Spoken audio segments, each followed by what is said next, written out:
When will African continent get through independence? As long as English or French is compulsory in Africa and agriculture is optional, Africa with 1.5 billion people remain poor.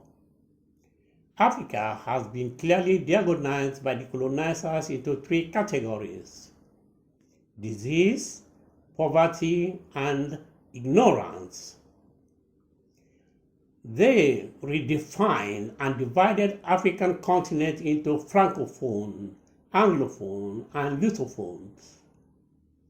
The only way to humiliate the people in the form of depriving them from their customs and make use of their natural resources in exchange of handful of privileges that are controlled by the same colonizers.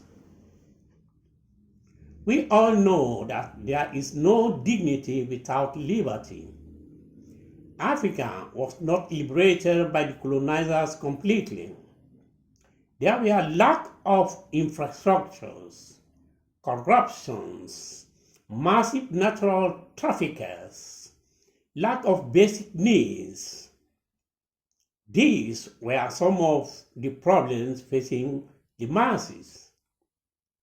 However, nothing will last forever. Africa is gradually getting conscious of what has been done to their ancestors. Distract them from agriculture in their homes and introduce new skills for their livelihood, which did not benefit any country in the continent. Nowadays, the leaders of Africa have woken up and they have realized that the primary necessity is the commodity goods.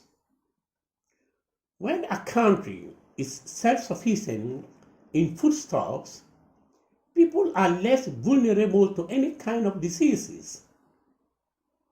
Most African countries are now working seriously to eradicate this loophole.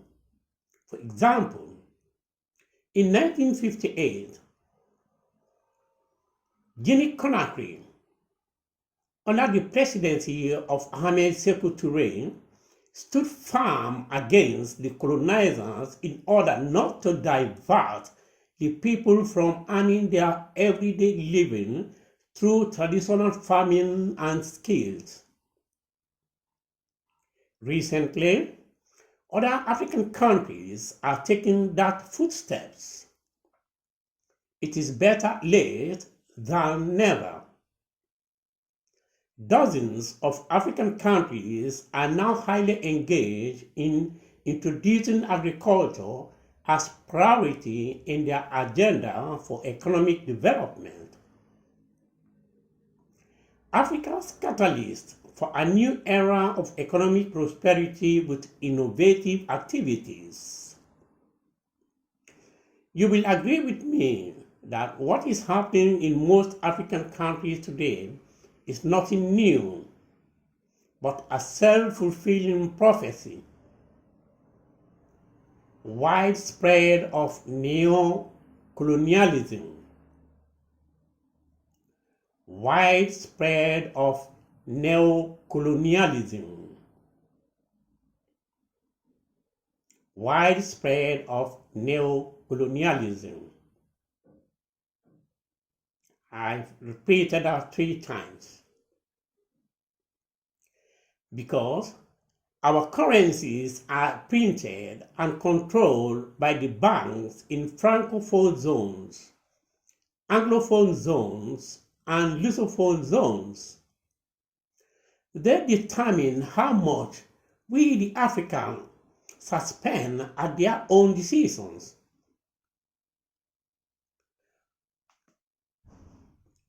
When shall Africa put full stop to this? Moreover, island states with higher per capita incomes have not developed enough in innovative activities despite having higher levels of wealth, legal and institutional environment for businesses that are typically more highly rated than other developing countries on similar level in Africa.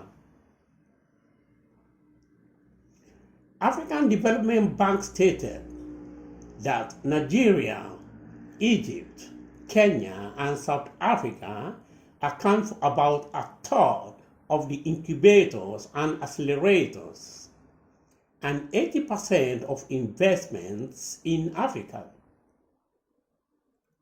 It also noted that Egypt, Nigeria, and South Africa ranked as the top 3 countries on the continent in terms of attracting foreign direct investment over the past decades.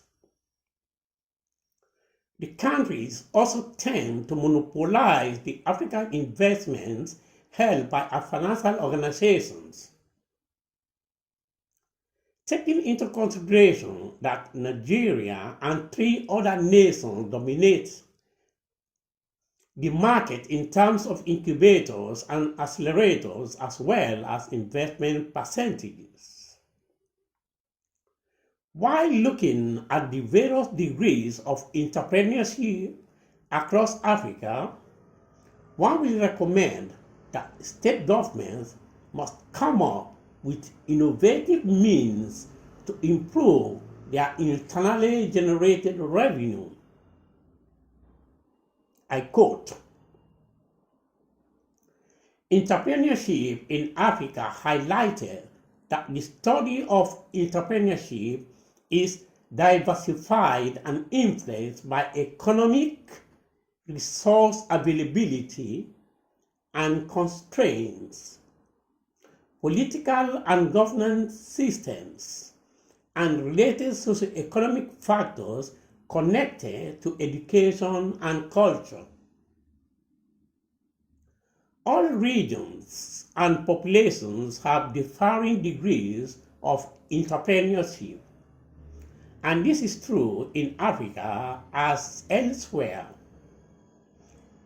Although this is not the only measure of entrepreneurship, there are reasons to explain why some countries push ahead faster with startups, ecosystem development, and commercialization.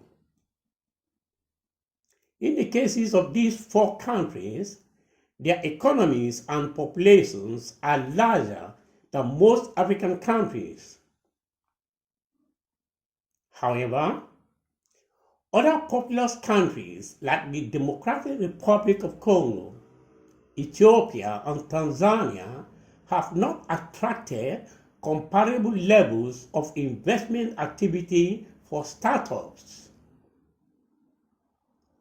Moreover, island states with higher per capita incomes like Mauritius and Seychelles have not potentially developed skills in innovative activities despite having higher levels of wealth, legal and institutional environments for businesses that are, in general, more highly rated than other developing countries that are on a similar level in Africa.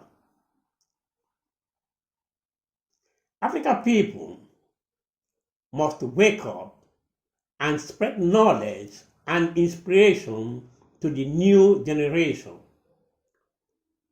They should focus on education and inspire